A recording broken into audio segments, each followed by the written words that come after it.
Hey, I'm Greg Pimlott. I'm the pastor of Main Street United Methodist Church, and I've got a question for you today. Do you love yourself?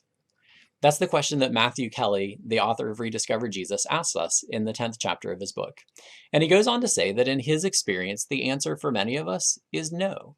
He says many Christians don't do a good job of loving ourselves because we're hindered by things like self loathing and judging ourselves and failing to forgive ourselves as God forgives us. Then he says, if we don't do a good job loving ourselves, we'll have trouble living into what Jesus said were the two greatest commandments, which are love the Lord your God with all your heart and soul and mind, and love your neighbor as yourself. And then he writes this: you are as important as anyone else.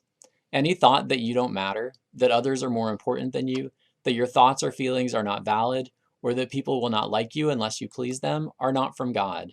These are not thoughts that come from the mind of God. What did it feel like to hear those words? Did they speak to something that you've wondered or doubted? Have you wondered if you matter to God, or if you could be worthy of the love of God and other people? The followers of Jesus use this season of Lent to look inward and to see whether there's anything standing in the way of our relationship with God that needs healed or cleansed. Maybe when you spend time examining your heart and life this season of Lent, you might find something surprising. A newfound sense of self worth rooted in God's love for you, an understanding that Jesus died not just for everyone, but also for you specifically. That's my prayer for you today.